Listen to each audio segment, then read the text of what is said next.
Here is the voice of the working class, Rick Smith.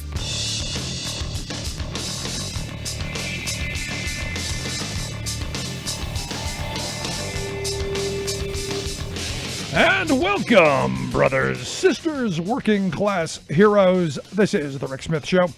Thanks so much for being here today on the big program. Lots to get to, lots to talk about.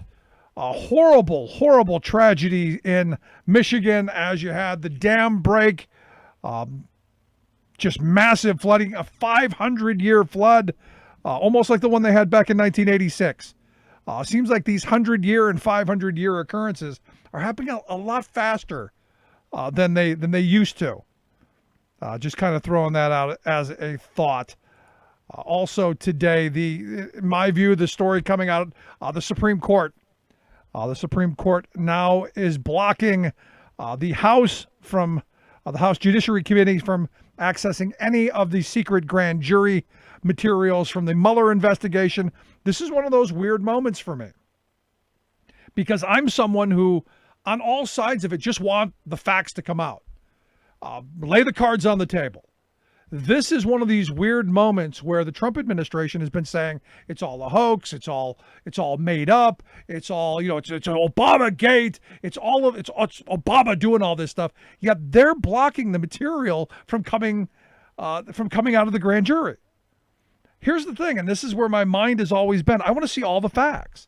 I want Obama to testify. I said that from the beginning. I want Obama to be called. I want to know why he made decisions he did, and I want to know the people who brought him that information. I want open and transparent government. I've said that all along from the very start.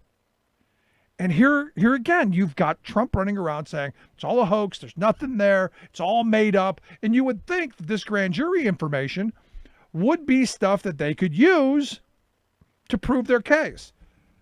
Again, it's another one of these moments where you go, who do you believe? Do you believe the guy who has lied, a gazillion times and might be lying about taking a very dangerous drug?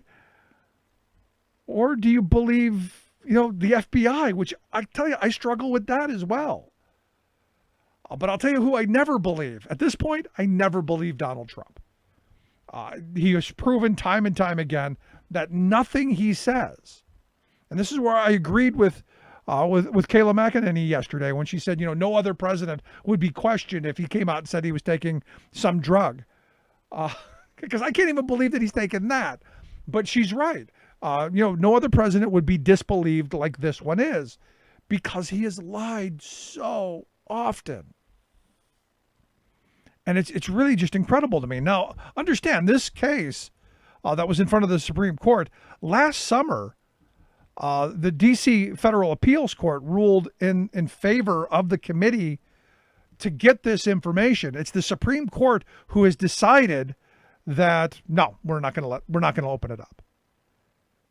And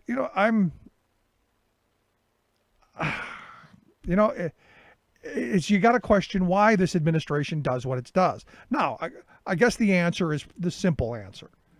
I guess it's that the fastest way to get between 2 points is a straight line. So the straight line here is we have an authoritarian leader who's moving us towards a fascist dictatorship. That's all I can think of. That's the straight line for me. That they want no accountability, they want no oversight, they want no one to see anything that they do. And when they do, when anything does come around, they lie, distract, deflect, and point fingers. It's always the blame, everybody else. So to me, this information, now that when they filed suit, this was the moment I go, now I got to see this. What are they trying to hide? Because if they're saying it's a hoax, and I know people who believe that the whole Mueller investigation was a big hoax and there was nothing there, and Trump had no contact with the Russians, and just craziness, crazy thinking. If that's the case, why aren't they opening this up? I mean, as I've said from the beginning, I don't really have a dog in this. I want open, transparent government. I want accountability. And look, if Obama was wrong, then you deal with that. The problem is he wasn't. The problem is that virtually every credible report says he stayed the hell away from the Flynn case. He stayed away from most of this stuff. In fact, the knock against him is he stayed too much away, which led to us getting Donald Trump as president. And, sadly, my fear is we're in the moment again where the Russians are, playing their games, and potentially we could see another 2016. It's just, to me, that simple. But here again, we've got so much going on. Ford, we talked about this yesterday. Ford Motor Company opened up their plants, right? Well, open one day, close the next. Evidently, 2 employees tested positive for the COVID-19. On Tuesday, they shut the plant down. I guess they did some deep cleaning. They went through the areas where the workers who had tested positive were. They cleaned everything up. Everything that they touched, everything that they went after, they went and they cleaned. And I believe they have opened back. They're going to open back up. But again, this is the due diligence thing. This is what it's going to take. There are those who want to push us into the world of, we're going to have to suck it up.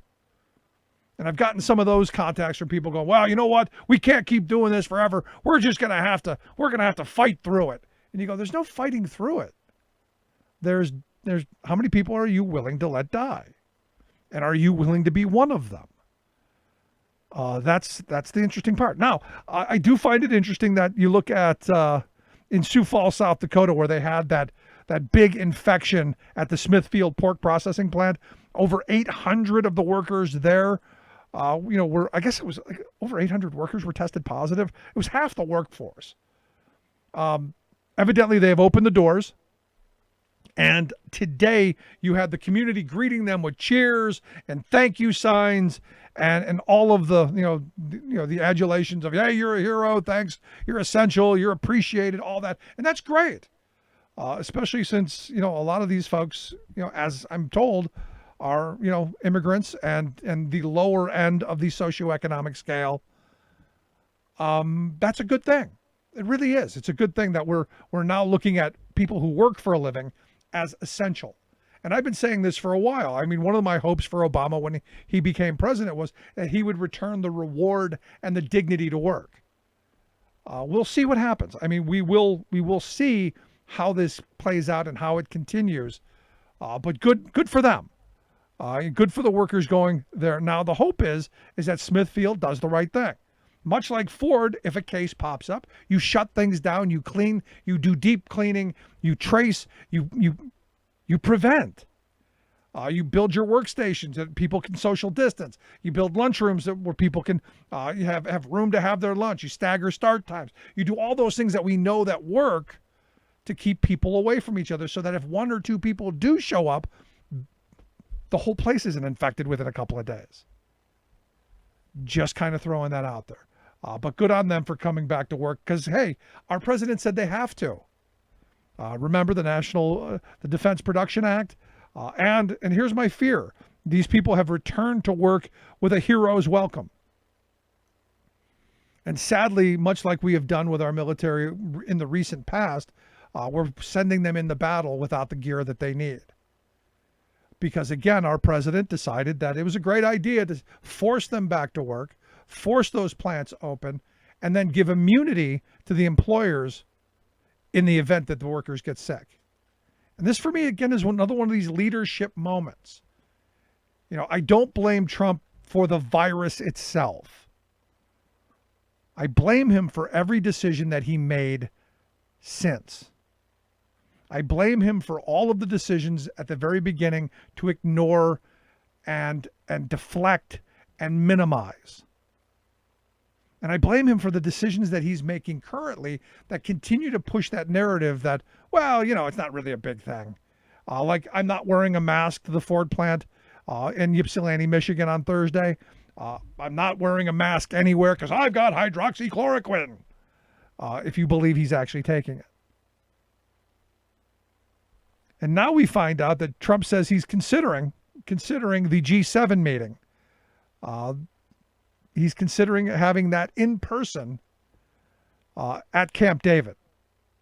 And this isn't one of those moments where you just go, You know, I get that the leaders are probably potentially, safe, that, they can be isolated and tested and all that frequently as they are, and that you could probably maybe get away with that. But the message that you're sending by doing that is, well, all of this just applies to you. Nothing applies to me. Nothing applies to the elite class. Now, this G7 summit was scheduled to take place on June 10th through the 12th at Camp David here, it's not too far from here. They had talked about, as I understand, doing a video conference because of the pandemic. Now Trump's saying, no, I think I might want to do it face to face. The question is, how many people show up? And does that violate, the CDC's rules of only having so many people around? And can you social distance? I mean, so much. And it's just crazy. It really is. And the weird thing again is, you look at Trump, who has sent every one of the worst messages, has come out today, evidently, and said that he doesn't want to see, any more unemployment help for unemployed workers. And this was something the Republicans were all going to tizzy about from the beginning anyway. The idea that the federal government would add $600 a week onto people's unemployment just drove them insane, because they got it in their heads that everybody was going to end up making more money by staying on unemployment than they would working. And it really showed a high level of ignorance of the policy that is unemployment insurance in this country, in virtually every state that I know of anyway. And it shows ignorance of where it came from. You may be shocked to know that the $600 a month idea, $600 a week idea, came from Eugene Scalia, the labor secretary, because he said, look, we don't want to get into the work of trying to figure out how much people actually make and then paying them their wages. We're just going to throw a number out there, say $600 a week. And that should get them close to what they were making, maybe even a little bit more. But isn't that what we want? Do people have a little bit of extra money to put into the economy to keep things rolling? This is the weird moment about the Republicans we have in our halls of power. While you had Trump, who was, very willing to, sign on to a $500 billion slush fund for corporate America and hundreds of billions of dollars to be given out to small businesses, the workers, they don't mind screwing over. And this is, again, things that have been driving me nuts for years with the Republican Party, because they clearly do not care about the average everyday working person. Now, I've talked about in the past that there used to be pro-labor Republicans. There used to be solid working class representatives in the Republican Party. They're long gone now. The Stephen La Tourette's of the world, long gone now. But you've got this Cory Gardner who has said that he's not going to allow the recess to happen, because evidently on Thursday, there's supposed to be a break all the way through, from Thursday all the way to June 1st for the Memorial Day holiday. He's saying, look, I'm not going to let a unanimous consent vote go by unless we get this paycheck protection thing right. Unless we pass some legislation to help rebuild our infrastructure. Unless we figure out a way to help working people, because understand, he's in a dog fight to keep his seat. This is what happens when Republicans realize that, I could lose my seat. This is what happens when you have competitive elections, that they actually start going, hey, you know what? We better do something to help our constituents. We better help do something with those people who have votes. We better do something to make sure that they vote for us. So he's saying, look, we absolutely need to do something to move this paycheck protection program forward. And he's teamed up with Josh Hawley, the Republican from Missouri, who they're talking about Missouri potentially turning blue. Figure out that one. But they're talking about a way to have government subsidize businesses and their payrolls to keep people on the payroll, much like I've been saying from the very beginning we should be doing. They're talking about, hey, we got to get that done before we go home. And the Republicans are, well, no, we've done enough already. You got Trump saying, no, I'm not going to do another one because we shouldn't pay people to stay home and make more money than if they were working. We need to force them back to work. Oh, and here's the other part. And this is really the kind of, the cute part in all of this. That makes me really furious that they don't understand how the law actually works. If the employer calls you back to work, and anyone who's collected unemployment understands this, if you get called back to work and you refuse, you lose your unemployment benefits. There's no choice in staying home and collecting more than if you were working. There's no choice there. And I know Republicans love to talk about choice. I know they do. I know it's one of the top things on their list. They want choice in everything. There's no choice here. If you get called back and you refuse, it's a voluntary quit. They cut your unemployment off immediately. It's over. There's no choice. Now, I would say, if I were a member of Congress, that, okay, we want to give people actual choice. You want to force people back to work? Give them the actual choice to sit home and collect unemployment. Give them the opportunity to protect themselves and make an honest choice. You'll never see that. They just want to force people back into a horrible situation and do so in a way that is dangerous for working people. I get these emails from right-wing groups all the time, and I sign up for all of their press releases and their emails. So I know what they're saying, because giving them credit where credit is due, they're very open about the horrible policies that they're pushing. So there was one right-wing group, I forget, Limited Government or something, or what's their name?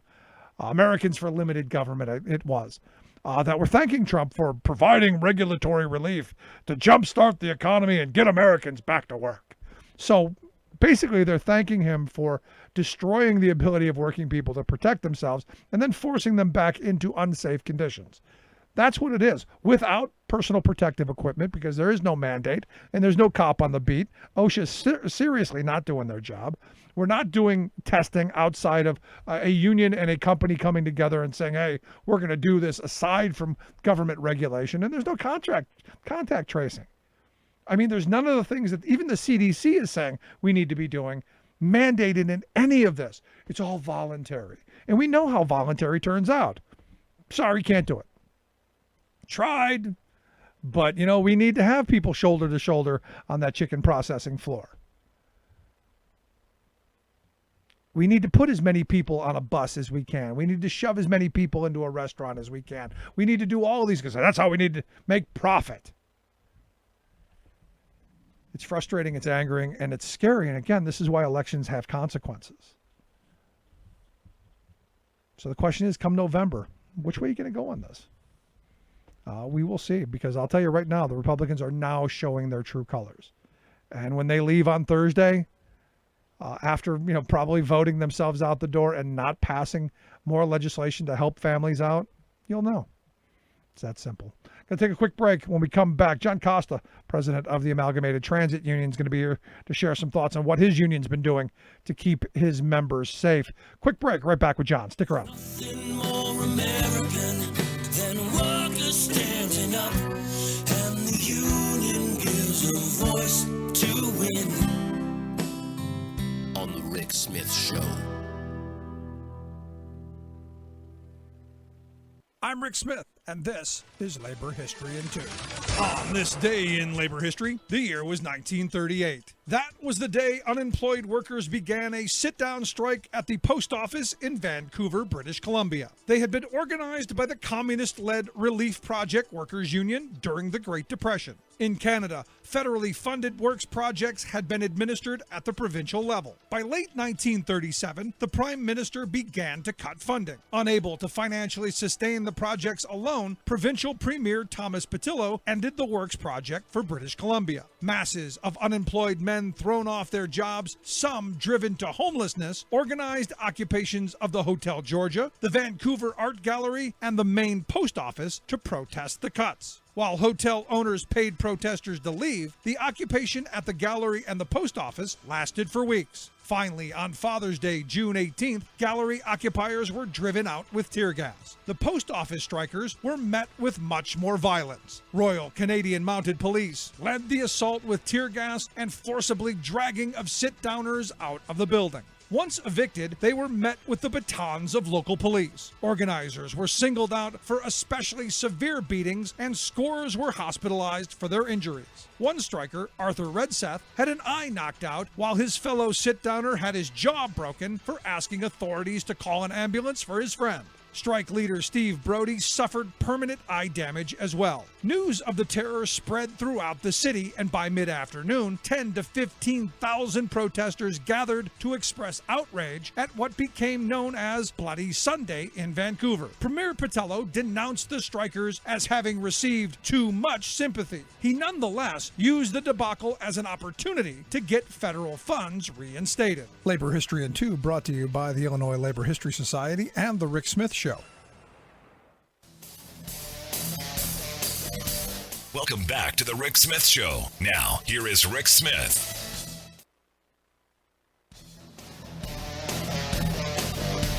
Welcome back to the Rick Smith Show. Now, here is Rick Smith. So as we've been talking about for the last couple of weeks, the sad reality is that this administration's not going to do anything, in my view, to protect workers as we're forcing them back into the workplace. And really, it's going to come down to workers protecting themselves and, of course, their unions doing that. And one of the best unions in the country right now, in my view, of keeping their workers safe has been the Amalgamated Transit Unions, the folks who are truly the essential frontline workers who are getting people to work and never missed a day. And that's why I've asked their international president, John Costa, to come talk with us. John, thanks for taking time for us. Thank you, Rick, and thank you for taking the time out to do this. You know, I look at this, and, you know, one of the things that I've been saying for a while is if you don't have a voice on the job, you've got nothing. And it's playing out right in front of us right now to where you're seeing union companies and non-union companies in completely different outcomes. No, I appreciate that. I often say that just think if you didn't have a union, who would be making these demands? When this all happened, this pandemic, the agencies didn't know what to do. We had to take the lead on this, and we had to make demands. And as much as I struggled with shutting it down for a while until they got the buses right and the equipment right, I knew it wasn't the right thing to do for the economy and also for the humans that needed the hospitals and the frontline workers to be there for them. So I struggled with this, but yes, if you didn't have a union, who would be making these demands? Who would be standing up and fighting for the working class? And that's what unions were all about. That's why it started. It all started on safety and not dying on the job. Yeah, you know, I look at this and, you know, right from the start as this was playing out, I was saying, you know, why aren't we sealing drivers off and buses and rail cars and all of those things to protect them? And not just from the virus, but from, you know, the assaults that have happened in the past and all that stuff. It's just amazing to me that we didn't see it happen fast enough, in my view. And I appreciate that too. Yes, I mean, too many of my members have been beaten, have been killed, murdered on buses because we didn't have the workstations correctly done like they have in Europe. The industry has it right in Europe. We fought Larry Hanley, my predecessor, my mentor. He started this campaign about workstations and barriers and shields. And if we had them, I think I'm at 49 today. 2 of my members passed away in Chicago last night. 49 of our members have fallen heroes fighting this virus, this enemy that's unseen and don't know where it is and don't know when it's going to go away. It's just a horrible tragedy that any life is lost. And I don't know if you saw Sherrod Brown yesterday speaking with, Steve Mnuchin, asking the very important question, how many lives have to be lost for the Dow to go up, or how many lives are going to be lost for an increase in GDP? Because it seems like we're, as a country, pushing people back into the workforce without having the kind of protections I think that we need. No, Sherry's doing a great job. Matter of fact, he called me today. I got to call him back. And he gave his condolences. He heard about the recent loss that we had last night. But yes, the CDC, shameful what they did. They watered down. Now that they're going to do the reopening, they watered down the regulations to give the agencies a break. And it's unbelievable that they did this. I'm just totally upset that they watered down. No PPE, no testing, no tracking.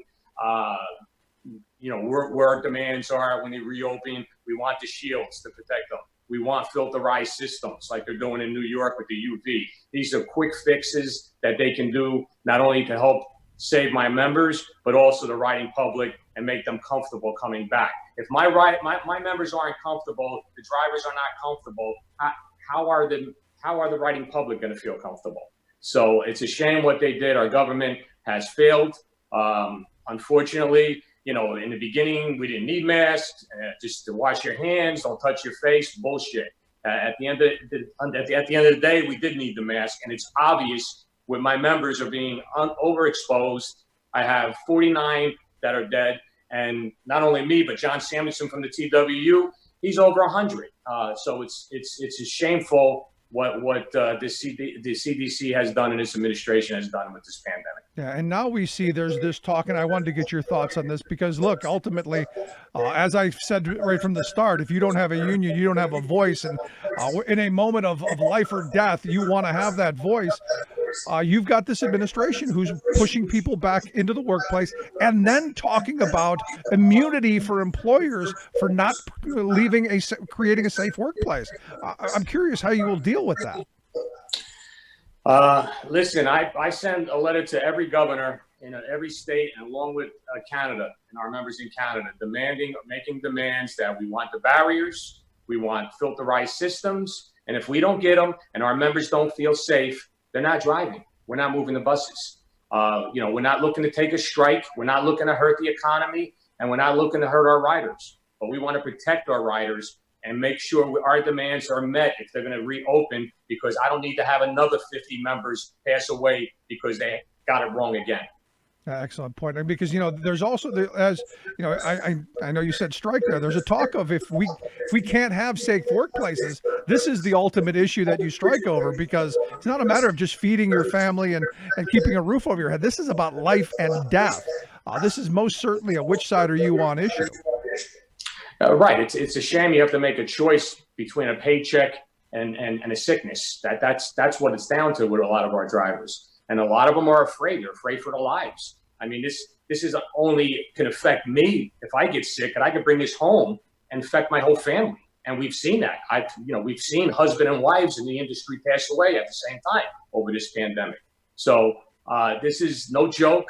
Hardgrove in Detroit passed away. He was a hero. He knew this was wrong. He knew this sickness was serious. And he took that video and he did that video. And I believe if it wasn't for him in that video, I wouldn't be on this show, and we wouldn't be in the national spotlight as transportation workers in America. 9/11, we were there, right? Sandy, we were there. Katrina, we were there. Every kind of disaster, we're there, right? Remember us. And then when we go back to the table, you want to take it off, off our contracts and off our backs and off our wages, and want to take our benefits away. Make up your mind. Are we heroes or are we not? Are we essential? Are we frontline? Or are we not? But you can't have it both ways. You got to have it one way or another. We're asking for hazard pay. You're saying we should have it, but what do you want us to beg for it?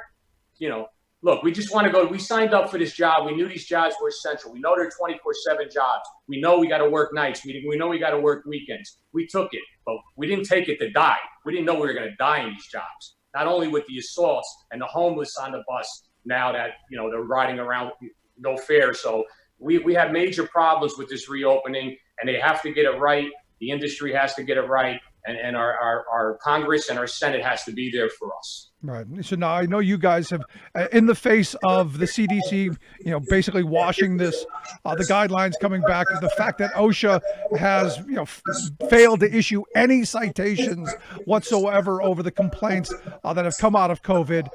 You guys have come with a 10-point plan, a safe reopening, a safe service policy plan. Can you talk a little bit about that? Yeah, we're asking for PPEs. We're asking passengers must wear masks, testing for all workers, and it should be at the site, not sending them somewhere. pandemic leave, hazard pay, rear door entry, moving the fare system toward the back, distancing, and also we have to control the overcrowding. We're going to have to have workers out there, or even the police out there, to control the overcrowding once this opens up.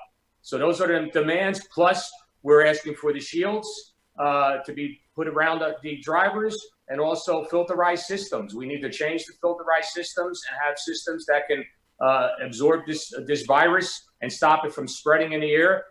What good is having barriers and we're in the front of the bus? The air comes from the back forward. We open the door, we shut it, and right there, we're back with the virus right there. So these are our demands. A lot of the agencies have met it, but unfortunately, we have over 50% that have not met our demands, and now we're talking about reopening. This is wrong. No, I'm with you. But, this to me is an opportunity. Out of every crisis is an opportunity. And I'm listening to you talk about the 10-point plan. It seems to me like an increase in the capacity is what we absolutely need as well. More buses, more trains running, so that you can meet the demand by not shoving people in like sardines. Right, Rick. Well, what they did in the beginning was they were laying off bus drivers and taking service off the road. And we said, no, you're doing this wrong. First of all, the CARES Act was to keep people working. Secondly, it's not your money to keep in your pocket for a rainy day. It's to use now. So we made our demands that you got to keep more service on the road, and you have to keep us working to keep the overcrowding from happening. And they finally started to listen to us, and they started doing it. But it was a fight. We had to make demands. A couple of our locals shut down. They wouldn't go to work because of safety. And they turned around and they met our demands, and we kept the roads going. And we kept them open, and we kept people going to work. New York made the demands. New Jersey was there. The Governor Murphy finally did some executive orders demanding masks for riders, demanding rear door, stop the fare collecting. So we had some stand-up governors that did the right thing, and we had others that, we had to push and fight and actually threaten that, well, then we're not taking them out. Yeah, I mean, you look at the fact that right now, as you've said, we're pushing people back into work. I've been saying that if they're going to continue to push for a reopening without proper standards, without proper safety, that there's got to be an option, because we hear a lot of people talk about choice, and I would love to see, be it the Democrats or sane Republicans, come forth with an idea to let people stay on unemployment if they believe that their health is at risk. Give them a true choice, because what's going to happen is once they open up the economy, so to speak, people are going to get kicked off of unemployment, and they're going to have no choice but to have to go back to jobs and be forced into bad situations.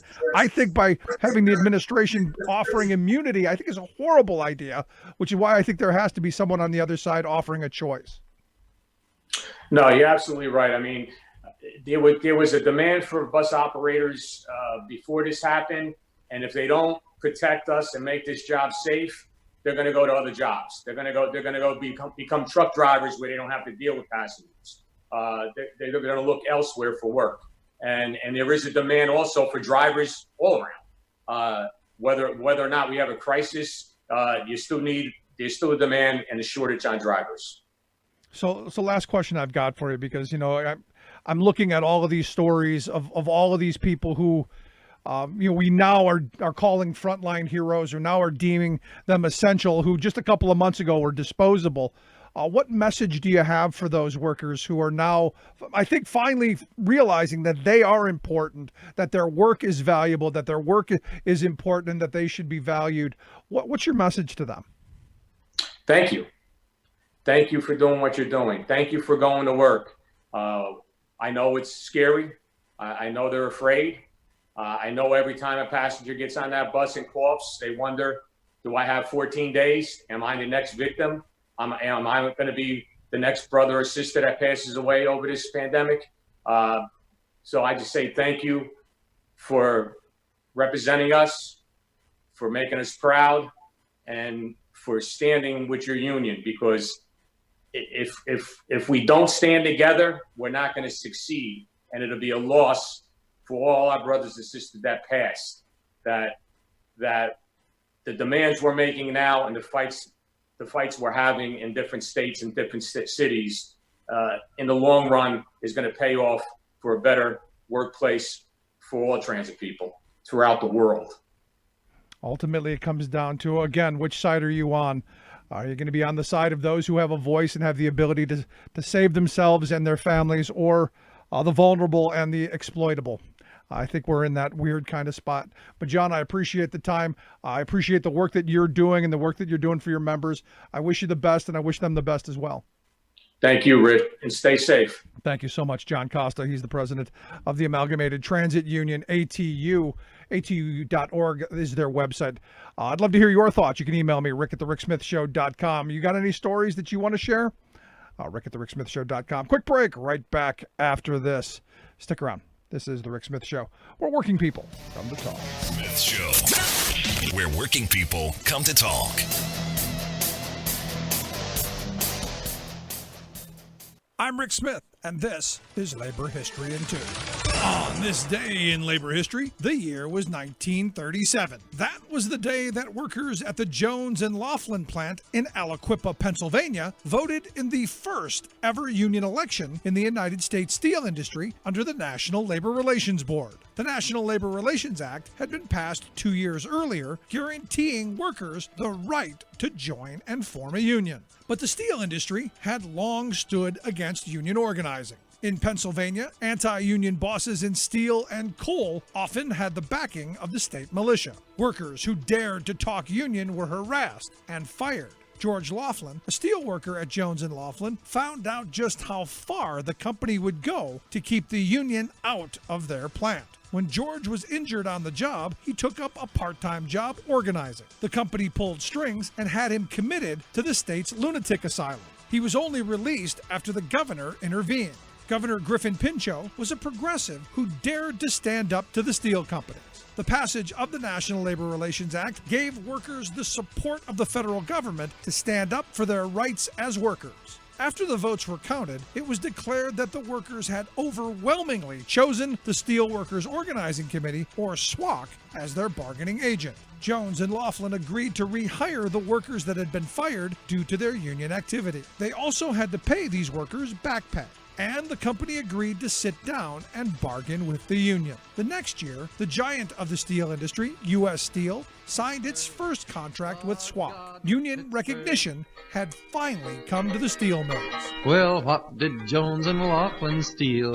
Pittsburgh. Labor History in 2 brought to you by the Illinois Labor History Society and The Rick Smith Show. For more information, go to laborhistoryin2.com, like us on Facebook, and follow us on the Twitters at Labor History in 2.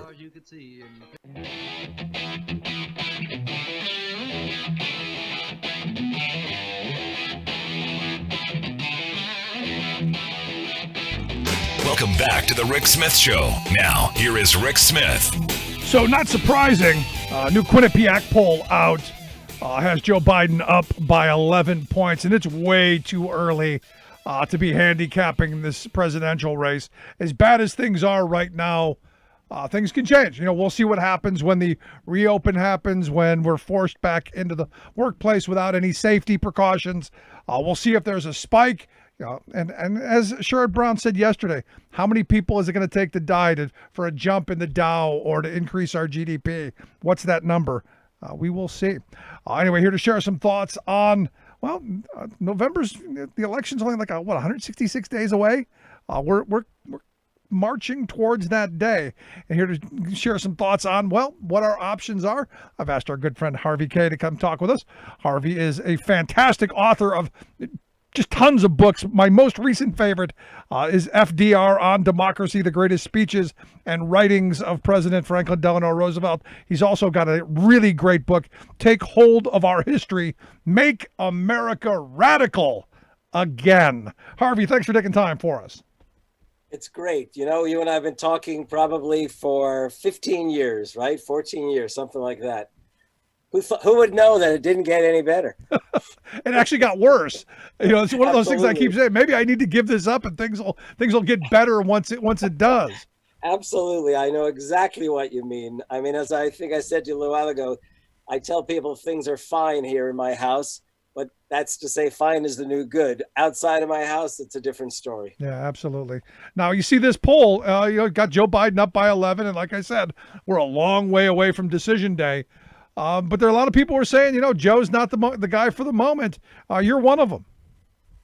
Well, here's the thing. I'll make it clear to everyone that I have every intention of voting against Trump, which right now means absolutely voting for Biden. Despite his deplorable record and everything else, the fact is that it's not as despicable, nearly as despicable as Donald Trump. Agreed. Or let's put it this way. I think that if Biden was elected, at the very least, we'd still see congressional elections in 2022 and another presidential election in 2024. If Donald Trump is elected, we should at least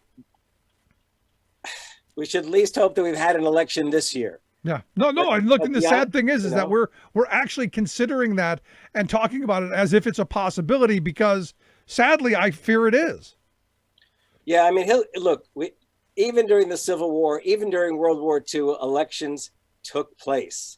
The fact is he came into office lying about the Democrats and supposed voter fraud. He actually threatened not to recognize the results in the election if he didn't win. Okay. They inflated the numbers and even doctored the pictures of the inauguration. And over again, we know the degree to which he's run a decidedly corrupt White House and corrupt administration. So why should we be confident that we'll actually see elections in this 2020 year, especially when you add to it the pandemic? Right. And look, it is the case that states are opening up, but it's also the case the number of cases and the number of deaths are rising. Moreover, as things open up, we should probably expect in various parts of the country, if not nationally, a spike, Sure, an increase, an intensification. And those are the kinds of things that, given his capacity to lie, cheat, and steal, we shouldn't be surprised if he'll try to use that, in spite of his own culpability in all of it, use that as an excuse to pull something really, really nefarious in October and November. Yeah, I see it a little bit differently. I see he's going to diminish and demean all the numbers, and he's going to challenge any of the numbers, and it's all fake numbers. And then blame everybody else for what is the fake numbers. But here's the thing, and we agree. I'm voting against Donald Trump. I'd vote for a ham sandwich over Donald Trump. Here's the thing. People need a reason to vote for somebody. And, Yes. you need to vote for, and I say, I've had people ask me, well, why would you vote for Joe Biden if he was your fifth choice? Well, one, I think obviously is not Donald Trump. Check that off the box. Two, I think he's going to appoint more reasonable, rational, sane, lucid Supreme Court justices, of which there could be one, possibly two next term. I think he's going to put people into regulatory bodies and into oversight committees and things that are going to actually do their job so we don't have another pandemic. Those seem like good ideas to me. What more could you want? Well, here's the thing, okay? So I was just very disappointed that apparently Obama and the Democratic candidates who were originally in the race all gathered together and decided that they were going to pull out, and Obama basically put his finger on the scale, and Biden, the next thing was he was the presumptive nominee. Adding to that, I was terribly disappointed that Bernie pulled out at that moment, because ultimately he really should have been in a stronger bargaining position as to what the Democrats might do going forward. And the other thing is that he pulled out so quickly that there wasn't a moment in which he could really sort of transition his movement into a voting bloc for the Democrats. But having said that, he did get one deal. And I'm hoping this deal is not simply window dressing. I expect at some point this week, you've already talked about the task forces that have been created. And those task forces, at least in two cases, there are outstanding co-chairs. So you have AOC on the climate change question. Right. And you have Sarah Nelson on the economy question. She is the co-chair.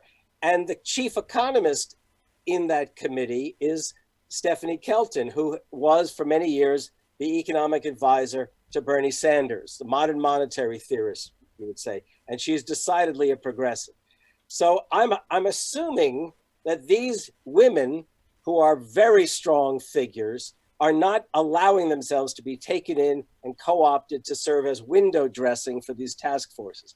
So I'm hopeful that these task forces will issue strong, powerful statements and a set of really compelling ideas. Now, what's interesting in that sense is that Biden has said that he's projecting himself as the next FDR. He's going to run a presidency on the scale of FDR. Now, when he says that, I say, give me a break, because his record speaks to anything but that. He is a neoliberal. Right. Look, the Democrats have had neoliberals running for office from Jimmy Carter to Barack Obama. And he was the vice president. He was senator in many of those years, and indeed the vice president. And it's known very well that he was probably the leading voice of neoliberalism inside that White House. And yet, if it is the case that these committees issue these recommendations that I'm expecting, he may have no choice but to embrace them. And then the question becomes whether or not we can trust him, if we can get him elected, to pursue them beyond November. Right, but isn't that the quintessential FDR story? You know, he started off not being, this far leftist. I mean, he was part of the establishment. It was the pressure that kept pushing him. It was the moment. I mean, we're in a much different moment now than we were when Biden became the presumptive nominee. So isn't it possible that Biden could rise with the moment, rise to the occasion, take those very progressive ideas and move them forward, much like FDR did? Okay, there's a key difference between them, okay? And obviously we're in different historical moments, but here's the key difference. Historians and the biographers are wrong. FDR was a progressive from the beginning. He was struggling to develop a new kind of liberalism from the early 19 teens all the way through to his governorship in New York. And if you look at his governorship in New York, 28 to 30, 30 to 32, he launched a mini New Deal in the state of New York. Public works projects, the predecessor to the CCC that he set up in that state. He argued fervently for the rights of working people. He actually arranged with Frances Perkins, who would become his first labor secretary, that if she came to Washington, he would guarantee that they would pursue Social Security. So it was already part of his agenda. And in 1931, he wrote to a friend and said, I think it's time for this country to go fairly radical for a generation. And on the campaign trail, from the beginning, he began to lay out initiatives, public works projects, rehabilitating the environment, what he called old age pensions that would become Social Security, over and over again, to the point where, as in October of 1932, after he already had the nomination, after he had wrapped all of his ideas into what he called the New Deal, he actually then, not only later in 1941 with the Four Freedoms and 44 with the Second Bill of Rights idea, the Economic Bill of Rights, but in 1932, he went before a gathering in California. It's known as the Commonwealth Club speech. These were prominent folks in San Francisco, and he said, the time has come for us to reach back and redeem the Declaration of Independence. It's time for us to put a stop to the control and the concentration of power and wealth in the hands of the titans of industry. It is time for a new declaration, a declaration of rights, an economic declaration of rights in favor of the forgotten man, the forgotten people. So we're talking about a guy who before he announced for the presidency was already moving in a progressive direction. We're talking about someone who on the campaign trail sounded like Bernie as the counterpart in the past to Bernie Sanders today. So what happens is he so impressed the likes of John L. Lewis, the head of the United Mine Workers, who was a Republican, and Sidney Hillman, the head of the Amalgamated Clothing Workers, basically the textile workers, who was a socialist, he impressed so much the two of them that they end up basically supporting him, and he literally devastates Hoover in 32 in the elections. And by the way, in 34, the Democrats romped at the congressional elections, and in 36, Roosevelt destroyed the Republicans, both in favor of resecuring the White House and winning Congress all the more strongly. So we're talking about a guy who had a record going in. And people like to say, well, he wasn't necessarily, filled with ideas. He was no great intellect, but he was a brilliant political thinker, a man who was literally wheelchair bound in the 1920s, rises and becomes the most vibrant political figure in the 20th century. So Biden is nowhere near that. The only thing is, FDR had his brains trust, a team of four, okay, 2 lawyers, a political scientist, and an economist who helped him turn his ideas into policies and programs, right, which would become the New Deal. Biden, hopefully, it won't be too late, will embrace the kinds of things that I expect the likes of AOC, Stephanie Kelton, and Sarah Nelson to put forth. So, I look at this and, there is a moment, this is a moment where I'm hoping Biden can rise to this. I got to have faith in the organizing that's happening. I've got to have faith in we the people, because as you pointed out, he won landslide elections. They won both houses of Congress overwhelmingly. It was this swelling support from the people. I keep coming back to, it's got to come from us. There's no savior. There's no hero in this. The change is us. Right, and the vessel is because the thing I will give Biden credit for is he will listen. So if we speak and overwhelmingly speak, I think he's a guy who will listen. Yeah, I actually, look, I already said I'm going to vote for Biden, but in the meantime, when we hear of workers, whether they're at Amazon or Instacart, wherever it might be, if we hear workers staging strikes or walkouts, if we hear those kinds of things, it's our task to express solidarity with those initiatives. Right. Absolutely. Okay. I mean, I'm a union guy, and that's exactly the thing that we all need to be. Even if we're not in a union, we ought to be joining unions. If we're not in a union and there isn't a union, we ought to be reaching out to organize one. If there is no way in which that can take place, we ought to at least be expressing key word solidarity. Okay. We should be expressing solidarity with people of color. When they're oppressed, when they're attacked, we have to express solidarity. We have to create the movement that makes it very clear to the likes of the neoliberals in the Democratic Party that we will not put up with betrayal. Right. No, and I'm with you on this. And this is why, you said these are 2 different eras between FDR and this era. And obviously, yes, but there's one thing that's consistent. We're at a time of crisis, much like they were then. And it comes back to using this crisis. This crisis is going to be used on one side of the aisle or the other. And this is an opportunity, I think, for working people to get fairly radical for a generation and undo what the past generations have done to us, which is create the worst inequality since the Great Depression. Created an environment where workers don't have rights, where families are being broken up and torn apart, where our environment's being crushed. And oh, by the way, we're being robbed blind and left with crumbling infrastructure. This is where I keep telling people, you got to wake up and get radical for a while.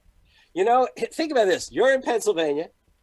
I'm in Wisconsin. 2 of the 3 states that cost Hillary the election. Yes. Okay. Now, we know how she lost. But even before it was the case that she failed to turn out, that she failed to move aggressively, there was something else that she failed to do. And this is what I wish Biden would come to understand. She launched her campaign in 2015 with the idea that she wanted to be our champion, that she wanted to fight for us. The Democratic Party repeatedly says the Democratic Party is here to fight for you. I don't want the Democratic Party to fight for me. I want to fight for myself. I want the likes of Biden or anyone else to wake up and say, we have taken you for granted for too long. Our task is not to fight for you. Our task is to encourage the fight in you. Because as Bernie understood, which Biden has yet to grasp, is that when push comes to shove, he's going to have to call out the American people to make demands, because even if the Democrats take the Senate, they're not going to win a filibuster-proof Senate. Right. He's going to have the American people pushing him, pushing him in order to enable him to pursue the kind of agenda that Bernie proposed and that he hopefully will come to embrace in some fashion. Yeah, last question I've got for you. There was the article out yesterday about Elizabeth Warren is going to be the VP choice that's going to push him towards being the next FDR. Do you agree with that? Do you have a choice that you'd like to see as a VP? Okay, I think we are making too much of the choice of VP for a start, but I will tell you this. This is something to think about. If he should happen to win, then I would like a vice president who's capable of running the New Deal. And she might be the only one of that crew of women who've been talked about who can step in to do that. Yeah. Please, okay. If I thought any of the others would, I would be happy to talk about them. Right. She is the one who may well be capable of running the agenda as vice president. All right. So is she your pick then? For vice president? Yeah. Is she your pick? Probably. Okay. Yeah, probably. I haven't been definite, but probably. Okay. See, for me, the VP pick is important because it's the first real decision. And if you screw it up like John Edwards, like John Kerry did by picking someone who was better than him, or Al Gore did by picking someone like Trader Joe Lieberman, or like Hillary did and picking a bucket of warm spit like Tim Kaine did. Absolutely. But look, we don't want a neoliberal. The one thing we don't want is a neoliberal. There you go. And the one thing we can say, for all of her faults, is Elizabeth Warren is not a neoliberal. There you go. Good stuff. Harvey, I appreciate the time. Really great talking with you. I hope you'll come back and talk to us again real soon. Thank you. Remind everyone they can reach me on Twitter at HarveyJK. Thank you. Good stuff, Harvey. I appreciate it. Make sure you check out Harvey's books. He's got a bunch of really great ones. But the most recent, FDR on Democracy, the greatest speeches and writings of President Franklin Delano Roosevelt, and Take Hold of Our History. Make America Radical Again. You can get those all at Amazon. Going to take a quick break. Right back. Stick around. Remembering that united we bargain, divided we beg. Rick Smith.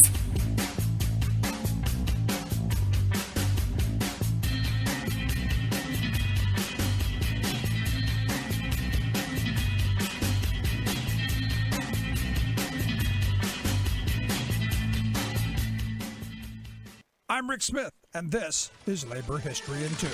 On this day in labor history, the year was 1926. That was the day President Calvin Coolidge signed the Railway Labor Act. For decades, railroad labor disputes had often become bloody affairs. The railroad companies hired gunmen who killed dozens of strikers in 1877. The strike was so violent it became known as the Great Upheaval. In Scranton, Pennsylvania, for example, hired guns shot into an unarmed crowd of strikers. 3 innocent people were killed. In 1894, the Pullman strike had paralyzed interstate commerce and ended with violent repression by federal troops. Starting in 1888, the federal government passed a series of acts aimed at stopping these bloody battles. Then, during World War I, railroad operations came under government control. Labor disputes were sent to a national board of adjustment during the war. This all laid the groundwork for the Railway Labor Act. The goal was to find a better way to resolve railroad labor management disputes. Representatives from the railroad companies and the unions participated in drafting the act.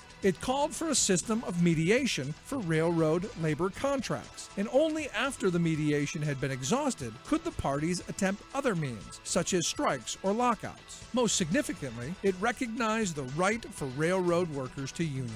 Under the Act, employers can hire replacement workers during a strike, but they must take back the striking workers when the strike is over. For an industry that has had a notorious history for firing those who even hinted at a strike, this was an important change.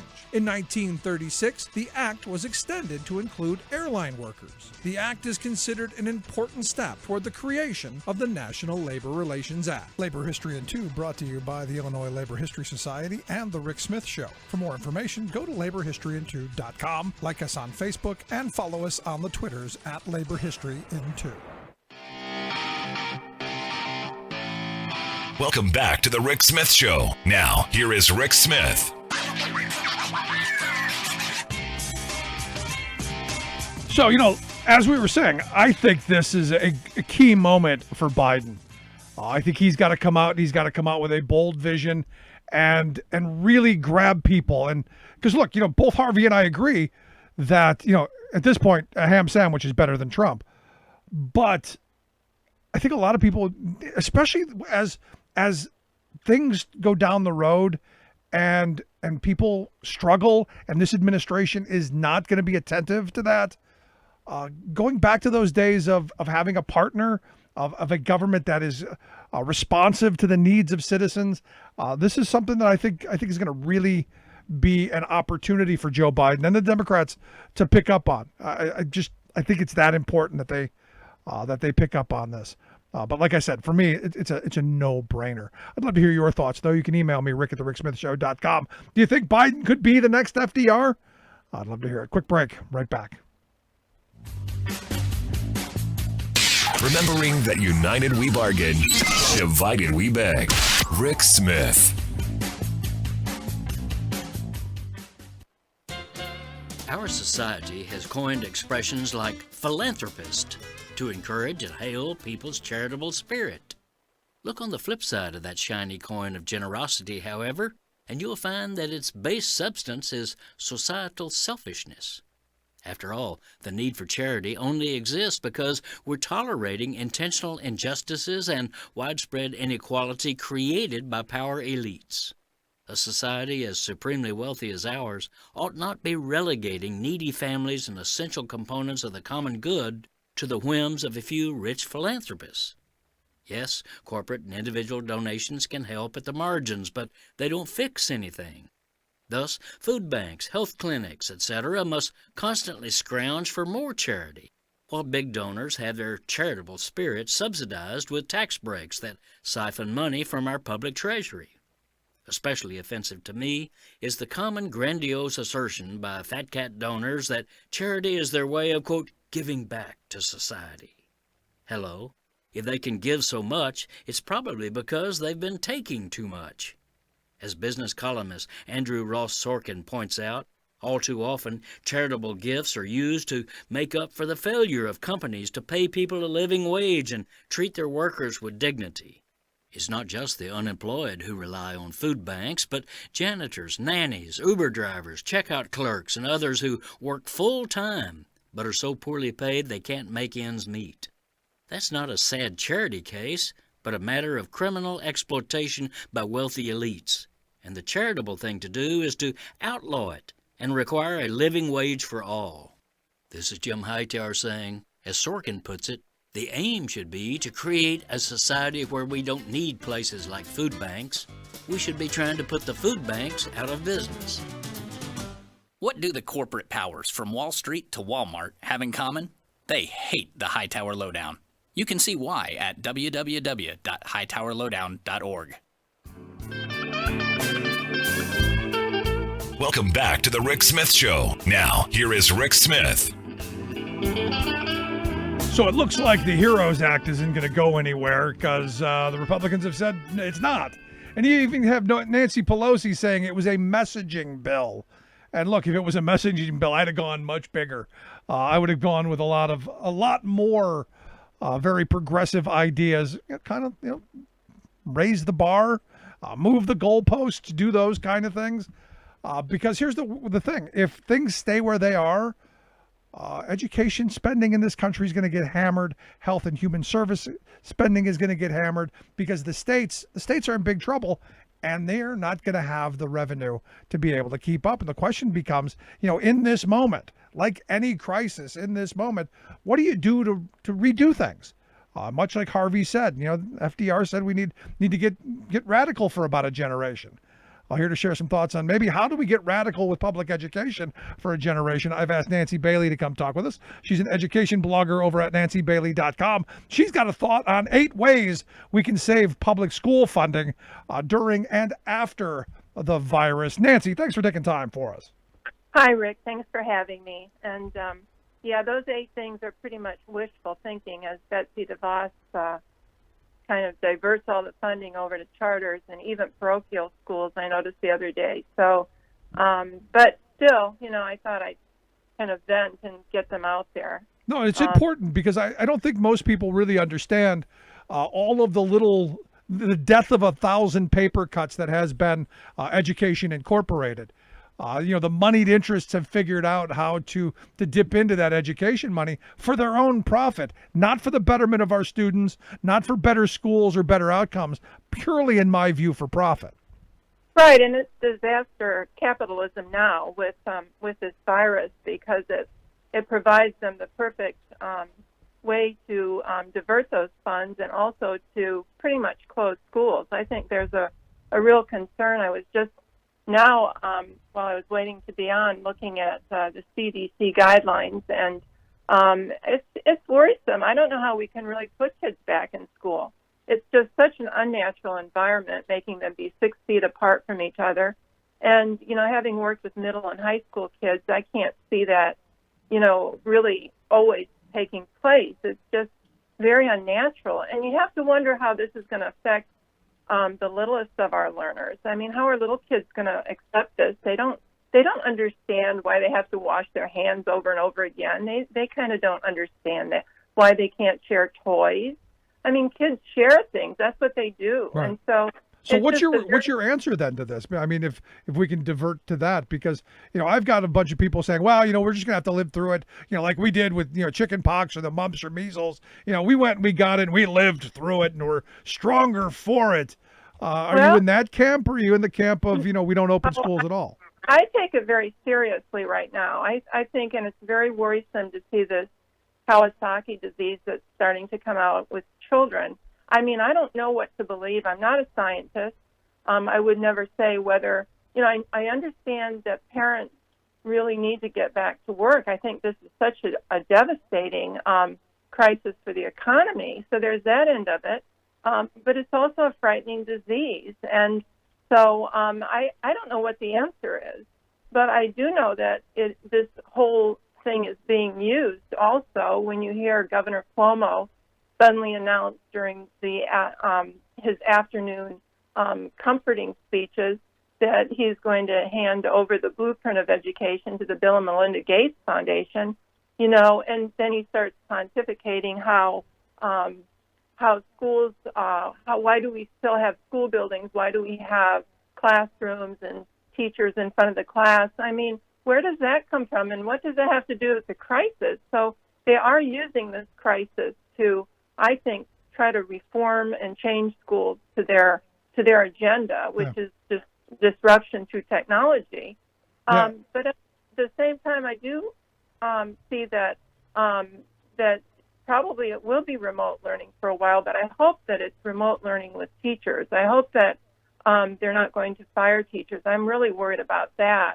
I noticed the Learning Policy Institute the other day announced that if school districts cut their budgets by 15%, there might be something like there might be about 320,000 teachers that will lose their jobs. That's just 15%. It's probably even going to be higher than that. And why would you lose teachers if you need teachers right now to teach remotely?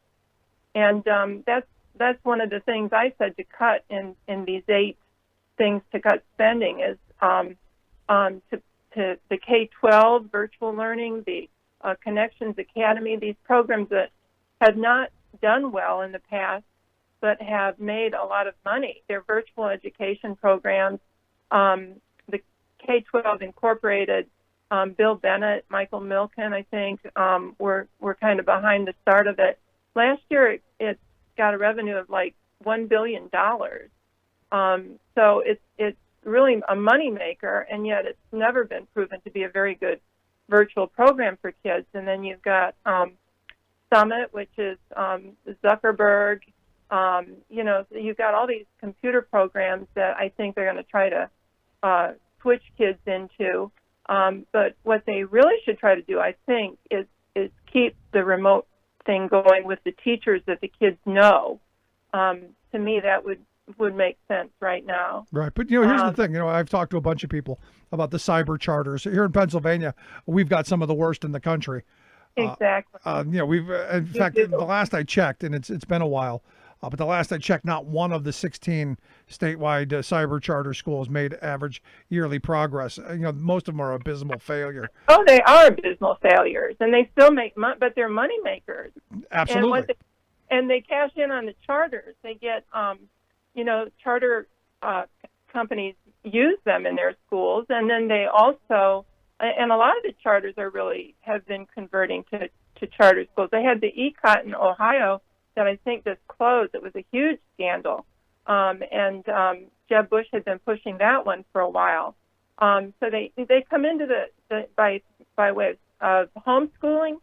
Sometimes parents get them, sometimes charters get them, but they take public school funds, and so they're really taking from traditional public schools when they come into a state or into a local school district.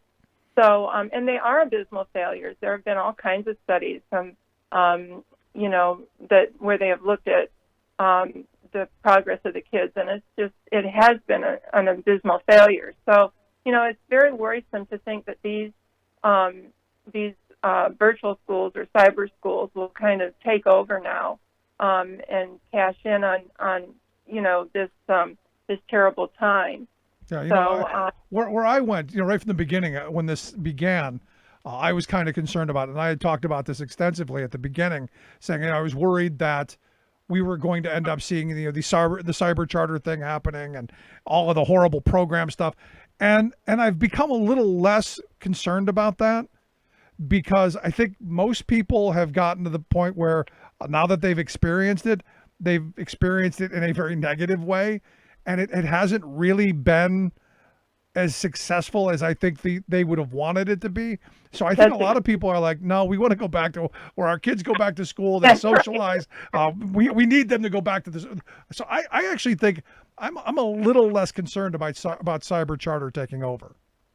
Well, I think you're right. I do think that that parents are sick of it, but I think they're also fearful. And I think right now, with the idea that their kids could get sick or their kids could bring the disease home to them or to grandma and grandpa, I think that it's the fear now that I think is driving what they're going to do. And I think it's really hard for parents. On one hand, they do want their kids to get back to a normal situation.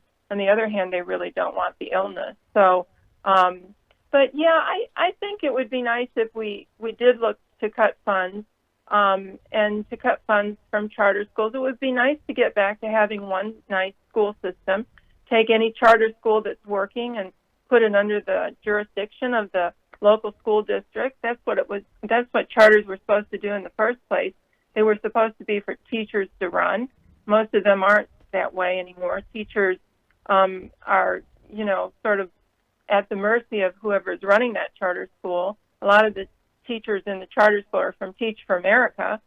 So, it would be nice if we could just change that back and really focus on creating and putting our money into a really strong public school system and have alternative schools that work maybe a little bit different. Which was the vision of the charter schools. It exactly was. And we have had alternative schools. I worked for a while in Tallahassee. And Roseanne Wood, who was, she's on the school board there now. Back in the 70s, she started SAIL, which was an alternative school, one of just a fantastic school at the time, and it's still in business. They're still running it, and it was a public school. It was never a charter, but she was given the keys to that school, and she did a fantastic job with it. And so, there's all kinds of possibilities that by just still working with some oversight with your local school district and also the state. And, of course, the federal government should still be trying to shore up its special ed program, put money into that. But we could also we need to quit talking about vouchers and choice, which is Betsy DeVos's thing. Hopefully she'll be out of there after the next election. Yeah, that's the hope. No, but you brought up the choice thing, and this is one of my problems. What choice do you have between a underfunded public school that has problems and a profit-seeking charter school that doesn't do any better? There's no real choice there. Go ahead, I'm sorry. The choice for me is I want one really good option. I want my kids to get the best education they possibly can, and give me that one good option. I'll give up my choice if you give me one really good education system. Well, I think that's true, and my background is special ed, and I know a lot of parents with kids with disabilities are really upset with public schools right now because they're not doing what's right by them. They've tried to cut programs. They don't offer a continuum of services.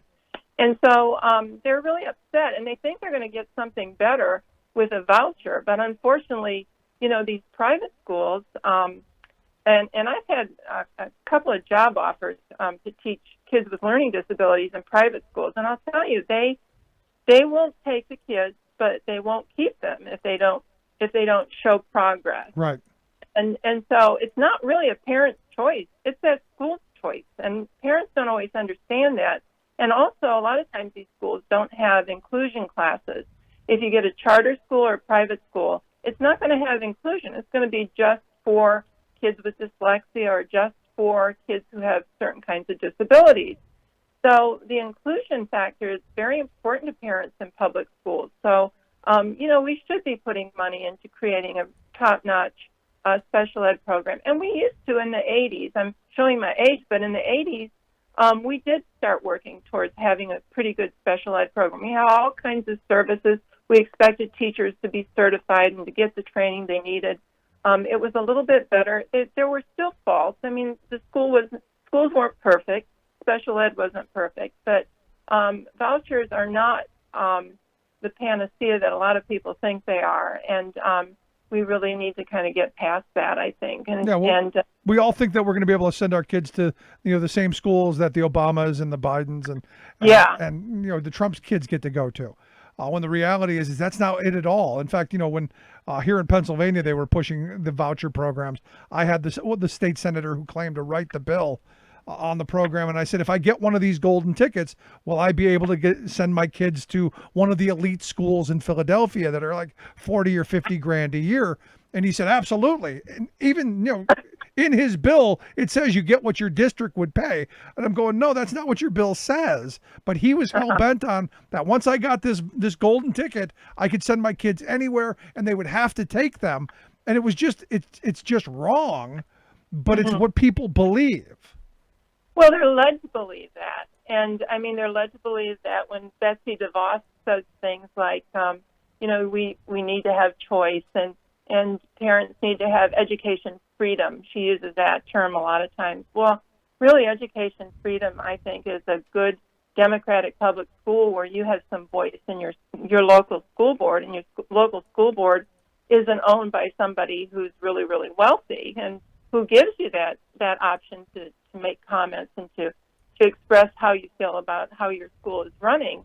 And that's what a local school board, I think, should do. But yeah. And the other thing is private schools, we don't really know how great they are. I mean, they get kids who are very wealthy who have a whole lot of lovely resources from home. And a few years back, there was a book that was published by Chris Lubianski and Sarah Lubianski. I believe they're husband and wife team, but anyway, they wrote The Public School Advantage, Why Public Schools Outperform Private Schools. And I just happened to have that book sitting here. I was looking at it the other day. And, when you adjust for the kids that attend private schools, there really isn't that much of a difference. I mean, you just have a lot of better resources and programs and options. And, I mean, they've really done some stripping away of public education, of public schools in the last 20 to 30 years. Right.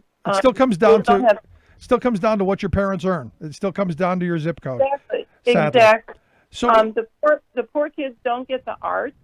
The wealthier kids do get pretty good schools still, but and then the wealthier kids, their parents can go out and have they have strong PTAs where they can have bake sales and everything and make extra money for those schools. But the poor kids, mom and dad might be holding down several jobs, and they can't take the time to do all of that. It's just a real hardship. So they think they're going to get something better out of a charter school, and they're really not going to, usually. You're right. And in the article, you point out, and of course, I hope people will take a look at it, 8 ways to save public school funding during and after COVID-19. We'll get links out on how you can check that out over at nancybailey.com. You want to end charter schools. You want to end the education scholarship stuff, all of the separate cutouts that they get, vouchers and opportunity scholarships and that stuff. You talk about ending high stakes testing and doing away with Common Core standards. Real quick, explain why. Well, I don't think Common Core has really done well. A lot of the a lot of parents today don't even remember the big brouhaha over Common Core, but it just really hasn't proven to be better. There's a lot of issues, especially with early childhood education. There's a lot of push down making kindergartners read earlier than ever before. There are a lot of problems with Common Core, and it's really, you know, it amounts to about $8.3 billion. So it just seems like teachers should be able to teach. They understand their kids.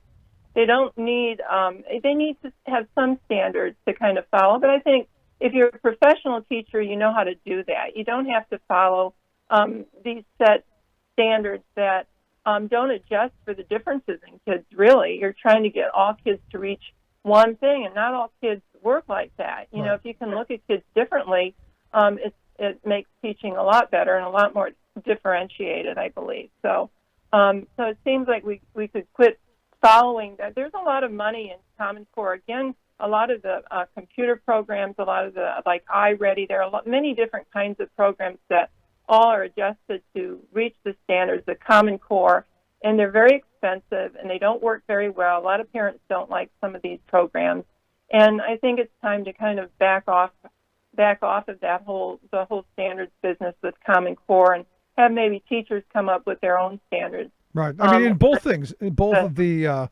the Common Core and the high stakes testing that you want to do away with, they both take away from the art of teaching. And I've often said if a test has to be copywritten and trademarked, I don't think it has any business being in a public school. Well, I'm not against testing altogether. I think testing is a tool for teachers. No. I'm all in favor of being. We've opted our kids out of testing, every year that they've been in school. And, the test now, yeah. And the reason that I've told them is I don't agree with this kind of test that you take in the whole month of March and don't get the results till November. Exactly. I think you should be tested like I was as a kid every Friday. Mm-hmm. And a test now and then. I mean, I remember in high school we'd have a standardized test every couple of years, and nobody thought much about it. It was kind of fun, It wasn't something you thought about any other time, but the tests now are just so demanding, and even especially for young children, even kindergartners are taking these tests. So, yeah, I don't blame you for opting your kids out. That's a really big thing. But I think now that transition is going towards cyber learning, where kids will have embedded testing all the time through their virtual programs, and you will hear some of these ed reformers who are responsible for the high-stakes testing now saying, oh, yeah, we got to kind of get rid of that. It's because they're putting it into the computer testing that they're doing. So that's a real concern, and it's a transition that I think is a little bit misunderstood by some, that, that suddenly we're not going to have testing, but it's just kind of in a different shape and form. It's in the computer that your kid's sitting down and where they're also collecting data on your child. So there's a lot of that going on now too, and that involves student surveillance, which I think was another thing I mentioned, that I don't think we should be putting money towards student surveillance. I think we need to be very careful about the programs children, work on in school with technology, because and they their are data. Sure, and their data. You also want to get rid of and certain online programs. And of course, for me, the big one, doing away with for-profit colleges, which I'm all in favor of. But the last one I wanted to ask you about, that the end advanced placement, that's one of those things that, as a parent, I want my kids to be in the higher class. I want them to be achieving at a higher level. Why do we want to get rid of that? Well, and it's interesting because, first of all, I think that we've always had classes. Advanced placement started, I think it was back in the 90s. And, it was supposed to be a nice little college class that a student could take in high school. And then suddenly students in high school who were advanced had to take as many advanced placement classes as they could. Many schools rank their kids the senior year according to how many advanced placement classes they have. Poorer kids don't always have the option of getting those advanced placement Right, so let me stop you right here if you don't mind. Mm-hmm. Let me stop you right here if you don't mind, because I think I I go back to when I was in high school, and I went to high school in the 80s. We had advanced placement classes. I think they were called honors courses too. Yeah. Other schools had honors courses, AP, advanced placement. Those were taught by teachers in the school. Yes. Is there a difference in what I remember an AP class being and what they are now? It really, that now they're run by the College Board. They've kind of been privatized, and they're run by the College Board. The College Board is responsible for the SAT, the ACT, I believe, and all the advanced placement classes. And advanced placement was supposed to give kids a leg up in college, if they could get certain classes done. And I think some colleges still do that. It will give kids credit when they come to school. And, of course, that's appealing to parents who think they're going to save on the outrageous amount of money they have to pay for a college education. So they want their kids to take all these. That puts extra pressure on kids to take all these classes. And David Coleman, who also helped bring us Common Core, is the president of the College Board, and he's kind of connected to the Bill and Melinda Gates Foundation. And I think they kind of picked him for the college, for Common Core. It's why do we need to pay an outside company to sort of privatize AP when we could just have our teachers who are knowledgeable, provide that kind of education to. That's why I thought it was important to make that clarification, because there are people my age who think, why would we want to end advanced placement? No. I took AP classes in high school. When I walked through an AP class once. I didn't actually take one, but I knew people who did, and they did really well for themselves. Well, and the other thing about advanced placement is a lot of it is geared towards test taking. Again, it's the high-stakes testing. After you take the class, you have to take the test. And some of those classes just kind of plow through the material to get the kids to take the test. I've heard of kids who don't get the science labs like they should, and some of the extras that would go with a class if a regular or general teacher was teaching that class. And so, it's a kind of controversial, but there's also quite I think a class action suit I was just reading about that. I think Valerie Strauss, the Washington Post, was telling about a class action suit that students are taking against the College Board because of a recent test, and I think it had to do with disabilities. I'm not sure. There was also a biology AP exam where kids were being asked to repeat it because they kind of screwed up the online stuff. I think it was because of this the COVID crisis. But to ask kids to redo the test because of their mistake was pretty scandalous, I think. So they certainly make mistakes, and they're in some kind of trouble right now with this group that's kind of coming together for a class action against them.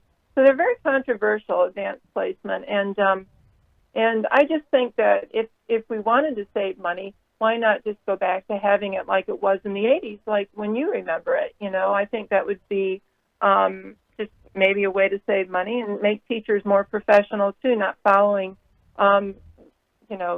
what outsiders tell them to do. There you go. And I know that's very controversial. A lot of people don't like that idea, but no, it just caught my attention. I like the ideas.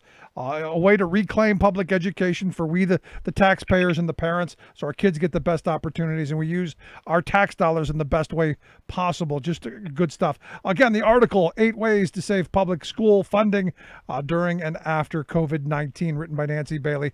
Make sure you check that out at nancybailey.com. Nancy, it was great talking with you. I appreciate the time. I hope you come back and talk to us again soon. Thank you. I will, Rick. You take care of yourself now. Good stuff. Thanks so much. I'd love to hear your thoughts. Do we get rid of the current AP and go back? Do we do some of the other stuff? Love to hear your thoughts. Rick at thericksmithshow.com. Quick break. Right back.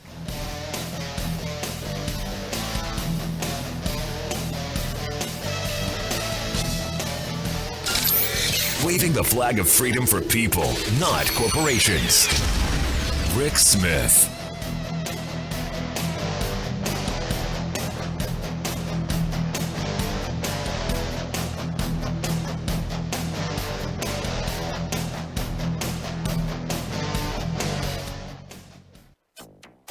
The ranges of storm surge could be anywhere between 10 and 15 feet. Powerful cyclone headed for one of the world's poorest regions amid a pandemic. Man-made climate change leading to more intense hurricanes. Trump EPA refuses to limit toxic chemical in your drinking water. Plus, physics and chemistry matter, that you can't spin them. They don't negotiate. They're not going to compromise with you. You have to do what they say. What the COVID crisis should teach us about the climate crisis. All of those lessons and more straight ahead from BradBlog.com. I'm Brad Friedman. And I'm Desi Doyen. Stand by for 6 minutes of independent green news, politics, analysis, and snarky comment. Biology just doesn't care. It doesn't care that it's causing a recession. You know, it's not going to back off because it's an election year. See? That's why you can't trust biology.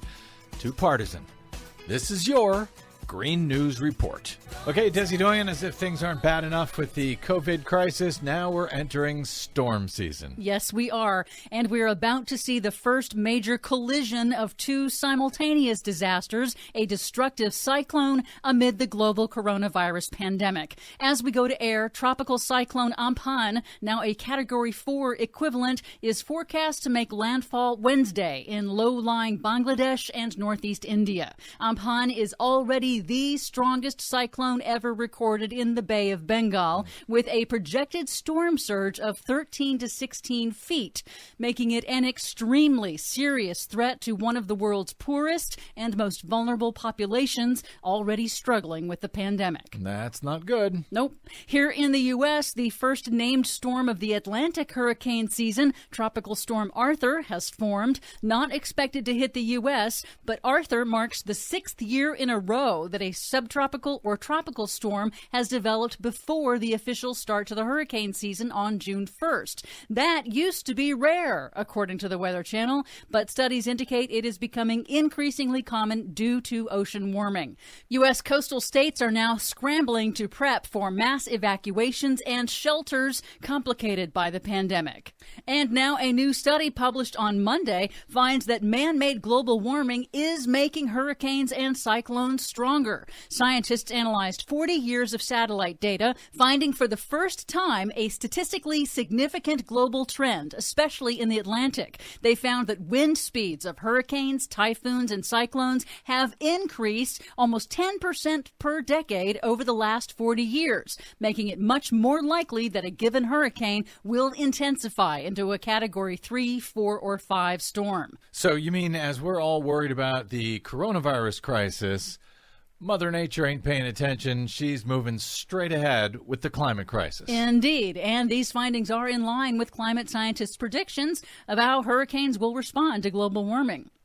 Meanwhile, the Trump Environmental Protection Agency has announced it won't set stronger limits on the toxic chemical perchlorate, a byproduct of rocket fuel that has contaminated groundwater around the country. It causes brain damage in children. The New York Times reports that the Trump EPA acknowledges the damages perchlorate causes, but argues that further regulation is unnecessary. So when he talked about doing away with regulation, that would be rocket fuel for our economy, apparently what he meant was doing away with regulations that ensured rocket fuel would be in our drinking water? Yes. Great. In politics, presumptive 2020 Democratic presidential nominee Joe Biden... Who? Joe Biden... Oh. has named Democratic Representative Alexandria Ocasio-Cortez of New York to lead his campaign's climate task force, along with former U.S. Secretary of State John Kerry. It's a sign that the Biden campaign is attempting to bridge the divide among Democrats and appeal to progressives and youth voters. So I guess the progressive and youth voters, that's AOC, not John Kerry. Right. Okay. Biden also pledged on Monday that if elected, he would cancel permits for the controversial Keystone XL pipeline. Finally, CBS's 60 Minutes on Sunday focused on how society might change post-pandemic, as has happened after every previous pandemic in history, noting how fast clean air and water rebounded with less fossil fuel pollution. They asked longtime climate activist Bill McKibben about what the COVID crisis can tell us about the climate crisis. Maybe we still have a window to take a step back And if we do, maybe the Earth will meet us halfway. You're saying flatten another curve. Flatten another curve. Flatten the carbon curve too. And if we did that, then people might look back in 50 years at this time and thank us, instead of curse us, because those are the two possibilities. I'm guessing it's going to be the cursing us part. But we still have a choice. You're so optimistic. I try. For much more on all of these stories and the ones we couldn't get to today, check out our website at greennews.bradblog.com. Don't forget you can download our reports anytime via Stitcher, TuneIn, Apple, or Google Podcasts. Find us, follow us, and share us planet-wide on the Facebooks and the Twitters at Green News Report. I'm Brad Friedman. And I'm Desi Doyen. And this has been your Green News Report.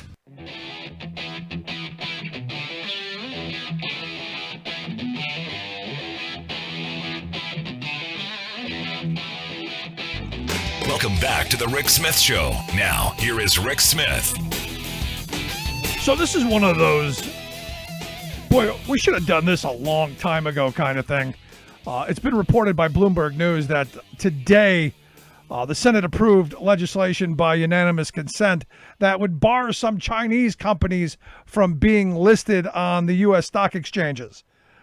This is something that I've said for a while. Why is it that we give these companies that are owned, wholly owned subsidiaries of the Chinese government, why do we give them any clout? Why do we put them on our stock exchanges? Why do we allow them to come into our country and take over industry?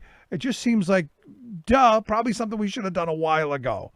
But just my thought, and here to share some thoughts, maybe on this and some of the other top news of the day. I've asked our good friend, former Ohio Congressman Bob Ney, to come talk with us. Bob, thanks for taking time for us. Well, thank you, Rick. So, thoughts on this Senate approval of this idea of delisting some of these Chinese companies that are wholly owned subsidiaries of the communist government? Well, I think it's great. I served in Congress during an 11-year period where we tried everything under the sun. We, meaning an entire, bipartisan coalition of people, and the prominent one, on it was Bernie Sanders and Dennis Kucinich of Ohio. But on the Republican side, Ron Paul. So, this coalition tried to do. When we had tiny little wins, don't get me wrong, but we tried so hard. Now I'm looking at this and I'm like, okay. The catalyst was there, the virus, it was the catalyst, and I think this is great. It would require Chinese companies to establish they're not owned or controlled by a foreign government. I mean, that's pure and simple. They'd be also required to submit to an audit. It can be reviewed by a public board. They'll be treated like any other company would be, and maybe that changes some things because, Rick, when people would come to us, the free traders, and they would say, hey, we have to change the behavior of China. You need to vote for the most favored nation status. It'll change their behavior. Yeah. It didn't. Of course this not. could change their behavior. No, I've been saying for a while, and look, I am not a supporter of Donald Trump by any stretch of the imagination. There have been very few people harder on him than I have been. Right. But the blind squirrel occasionally finds a nut, and the China thing was the nut. I've been calling for tariffs. I've been calling for change there. Because we've lost, someone pointed out to me today, it was something like 70,000 factories since PNRT. And this is one of those moments where you go, we didn't lose our manufacturing power. We gave it away. Policymakers, people in the halls of power gave it away. Right. And that's why Bernie Sanders had a lot of popularity in 2016. And I can tell you that friends of mine who I wouldn't put on the progressive side whatsoever. And I'm talking Republicans who had been activists. I remember back in 2016 because of that the China policy, the trade policy of Bernie. People said, "Hey, I think he's on the right track." I mean, it's been out there for a long time, but you're right. Trump seized on it. Actually, won 4 states, I believe, over it. But putting all of that aside, because you never know if he'll mess something up, but putting that aside, I think the Congress did something finally that's a good thing. No, I'm right there with you. And for me, the idea of pulling back some of our businesses and pulling back, or at least maybe not getting back the manufacturing we lost, but at least protecting what we have and growing further what the new technologies are going to be instead of allowing that pipeline to move to China. And with all of the craziness that goes there, just seems to me to be smart policy. Let's move along. Evidently, Michigan having a really hard time today. What is it, Michigan that's been flooded? Oh yes, they have had horrible floods. With the actual dam breaking, they really have some problems. Now, I mean, we just can't seem to catch a break. I mean, we keep seeing these 100-year and 500-year events happening quite frequently, because I guess the last really main one they had was, if my reporting is what I'm seeing is right, was 1986 was supposed to be for the 500-year flood. It hasn't been 500 years since then. Right. They've been warned about this dam for a long time, and also there's a threat of a lot of toxic contamination after the dam failed. So they have some real problems. It was Midland, Michigan, and they have some real problems up there. But again, I guess from the story I read today, there was some type of warning. They've been talking about this. Something major could happen, and then of course you take a weird 500-year event, and then this happens. Yeah, I mean, but here again, this to me highlights the fact that we've got a lot of infrastructure in this country that needs to be shored up.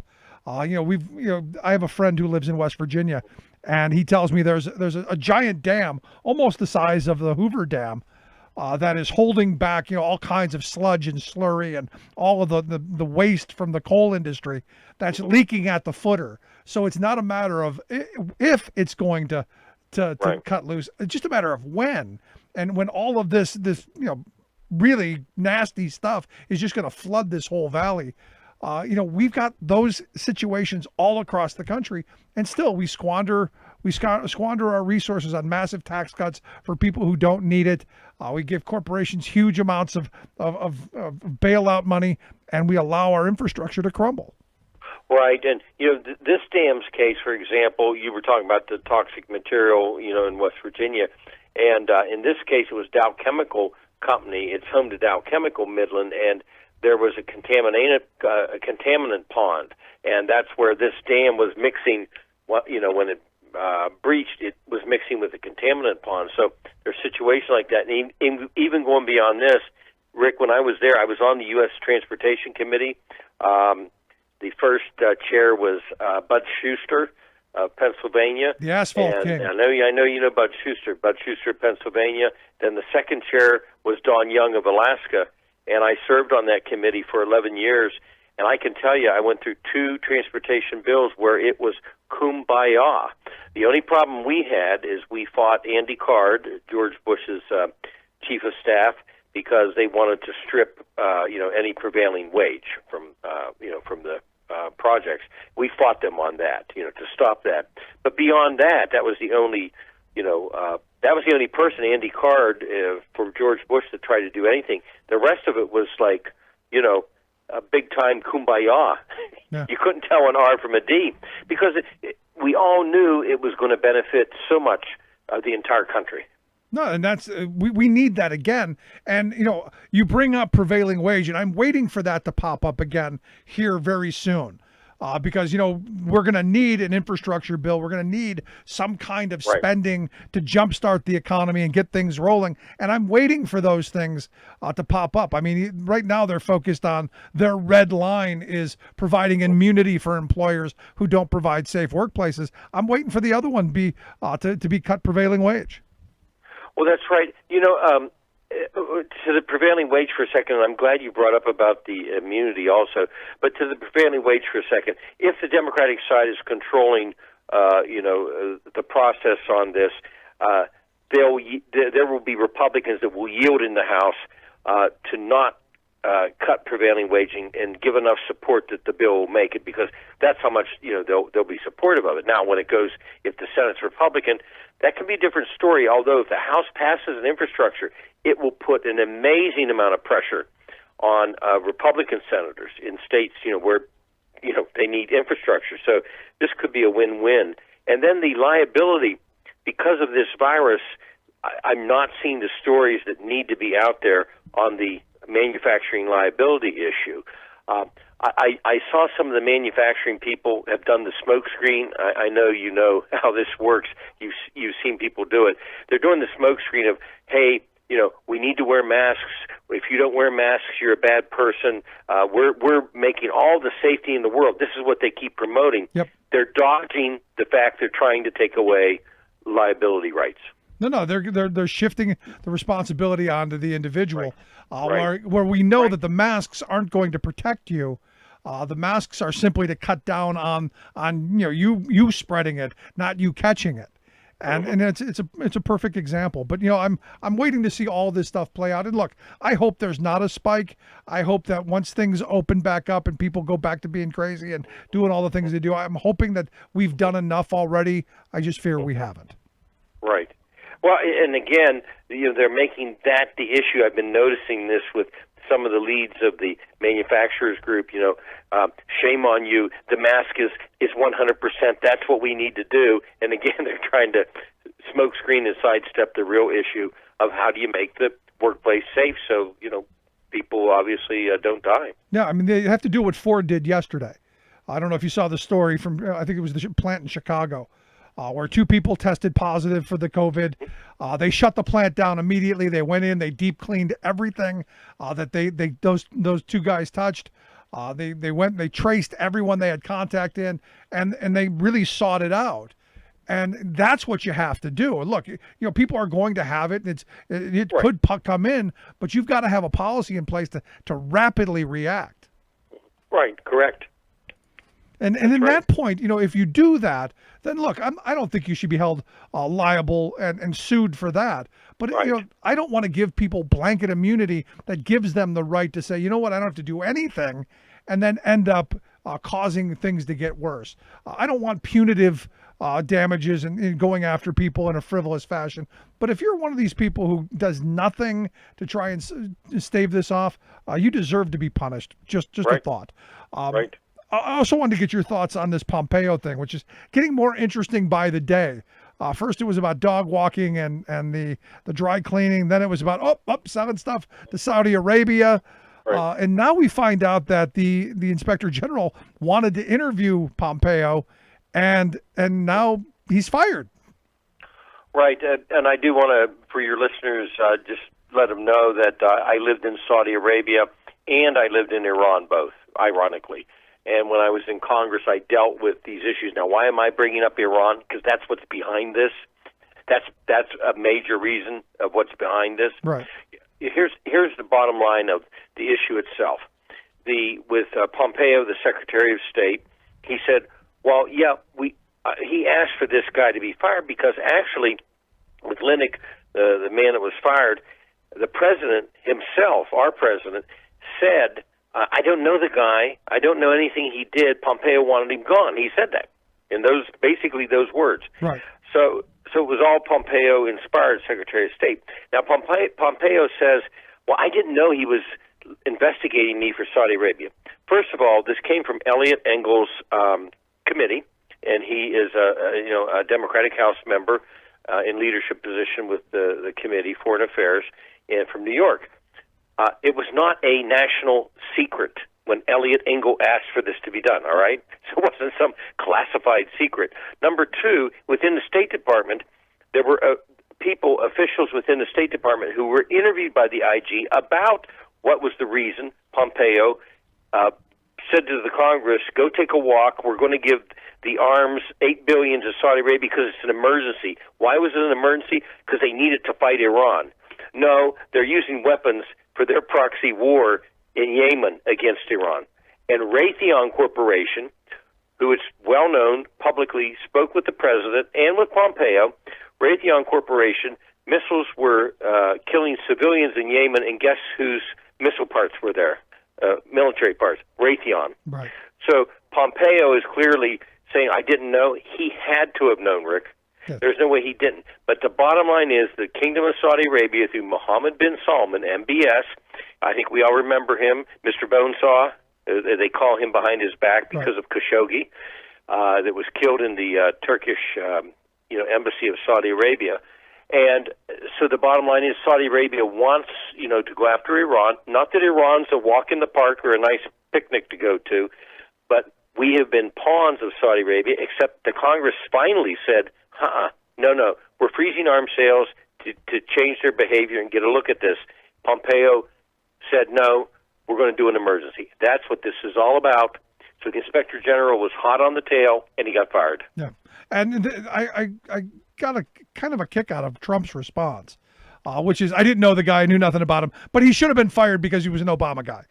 That was part of the gut reaction, and then the other part, which is kind of interesting, which I guess Trump feels emboldened to say out loud, is we should be selling guns to everybody. We make the best guns. We made terrific guns. We should be selling them. We should be making it easier, was his argument, because it's just a business transaction. See, I believe that Trump believes that. Now, here's the behind the scenes of this. That's why I went into such a long answer for you, is that this goes beyond Trump, because you had Tillerson, who was Secretary of State, who said to President Trump, renew the Obama nuclear deal. Right. Right? You had the NSA guy, Flynn, who we know from another side we take a different look at. But Flynn, in his capacity in the White House at the time, said, continue the Obama nuclear deal. You had both of them. Flynn goes away, and my favorite guy I like to punch bag, John Bolton, right? He comes in, and then Tillerson gets booted as Secretary of State over recommending the Iran deal. Pompeo comes in, and you got Bolton and Pompeo, and the whole thing takes a different tone because Saudi Arabia wants that to happen. So there's so much behind this of intrigue with the whole Bolton-Pompeo thing. But with the president, I agree. He's not thinking about that because he did fire Bolton, but he's thinking about the fact of, hey, we want to sell and make money. It's crazy. He's all over the place, though. Maybe it's the drugs he's not taking. Never know. You never know. Lastly, I wanted to get your thoughts on the Supreme Court decision today that evidently is blocking the House Judiciary Committee from getting any of the grand jury materials in the Mueller investigation. It's my position at this point. I think all of that should be open and transparent, and we should be seeing all sides of this. But I'm curious yours. Well, yes, they blocked the House Democratic efforts to get Mueller grand jury information released. And, of course, I thought that this would never have a chance, about the information because of the history of grand juries. Because everybody says that. Well, you have grand juries and history of them. But there are certain cases where obviously, some of this information takes a different angle, which this would because of the fact it's, a president of the United States and that type of investigation. And you would think at least they could have made a narrow type of decision that certain people could have access to this. There's a House Intel Committee and a Senate Intel Committee, but the Supreme Court has spoken, and the justice actually put on hold the lower court ruling, that would have given the House Committee ability to do it. Yeah, but isn't this one of these moments? And this again, I've said from the very start, I don't care who's at fault. I don't care who's on. I want things to be open and transparent. I want Obama to have to testify. I want to hear his people on why they did what they did, why they did it, or why they didn't do certain things. I think we should know all sides of this. But it seems weird to me that Trump would want to have this stuff, since it's all a hoax and there's nothing there. You would think that this would be stuff that he would want to bring forward on a certain level. But nobody in that position is going to actually want to have anything seen of, they really asked them this, they really asked them that. Now, I do want to mention that Supreme Court on Wednesday, did put a temporary hold on the lower court rulings. Right. Now, that could be permanent, but I do want to mention it's a, quote, temporary move, but it really shows that even if the House prevails, they're not going to gain access to this. Right. But, again, it's another one of those temporary things that they're going to hold off until after the election, like the healthcare thing. Mm-hmm. Mm-hmm. And one of the reasons, by the way, that the House Democrats wanted this, because, this is just a political thing. The House Democrats actually wanted to see the deletions that were out there that might support or corroborate or go against and compare witness statements made with statements some of those same witnesses made to the House. So they wanted us to be able to say, you said this to the House, but here's what you said. to the grand jury to see what's factual or not. And that was the angle they were looking at. It'll be interesting to see how it plays out. Bob, I appreciate the time. As always, thank you so much. Thank you, Rick. Our good friend Bob Ney. Quick break, right back. Stick around. You're listening to The Rick Smith Show.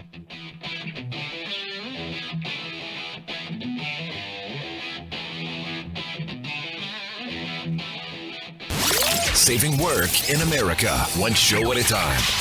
The Rick Smith Show.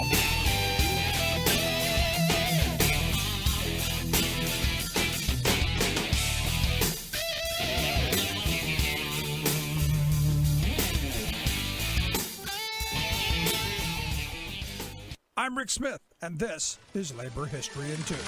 On this day in labor history, the year was 1937. That was the day that workers at the Jones and Laughlin plant in Aliquippa, Pennsylvania, voted in the first ever union election in the United States steel industry under the National Labor Relations Board. The National Labor Relations Act had been passed 2 years earlier, guaranteeing workers the right to join and form a union. But the steel industry had long stood against union organizing. In Pennsylvania, anti-union bosses in steel and coal often had the backing of the state militia. Workers who dared to talk union were harassed and fired. George Laughlin, a steel worker at Jones & Laughlin, found out just how far the company would go to keep the union out of their plant. When George was injured on the job, he took up a part-time job organizing. The company pulled strings and had him committed to the state's lunatic asylum. He was only released after the governor intervened. Governor Griffin Pinchot was a progressive who dared to stand up to the steel companies. The passage of the National Labor Relations Act gave workers the support of the federal government to stand up for their rights as workers. After the votes were counted, it was declared that the workers had overwhelmingly chosen the Steelworkers Organizing Committee, or SWOC, as their bargaining agent. Jones and Laughlin agreed to rehire the workers that had been fired due to their union activity. They also had to pay these workers back pay, and the company agreed to sit down and bargain with the union. The next year, the giant of the steel industry, U.S. Steel, signed its first contract with SWOC. Union recognition had finally come to the steel mills. Well, what did Jones and Laughlin steal? Pittsburgh. Labor History in 2 brought to you by the Illinois Labor History Society and The Rick Smith Show. For more information, go to laborhistoryin2.com, like us on Facebook, and follow us on the Twitters at Labor History in 2.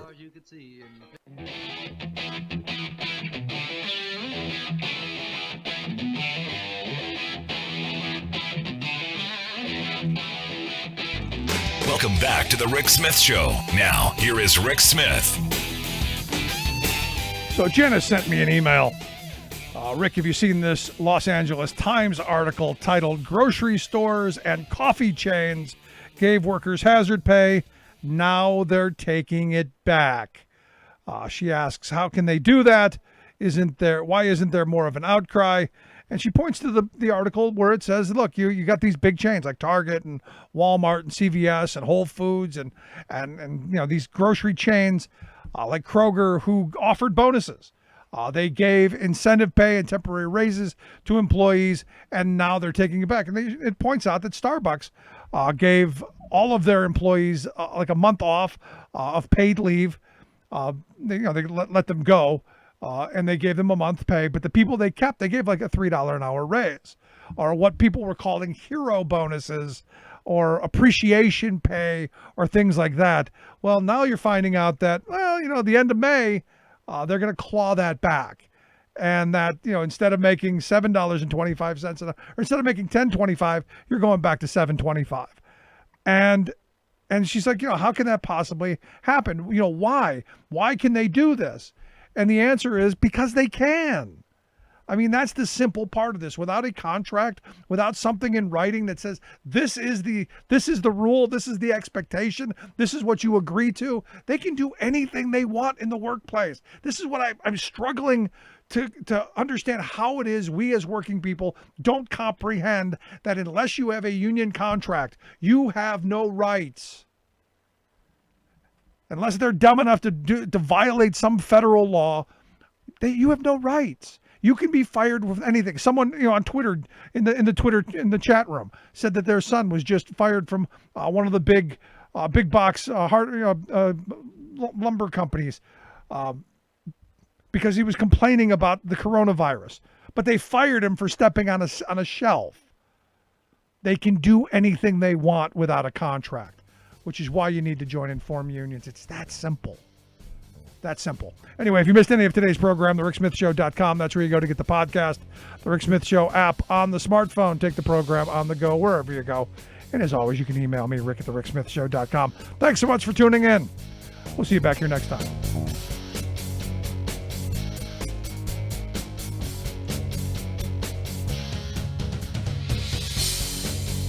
You've been listening to The Rick Smith Show. Email Rick at rick@thericksmithshow.com.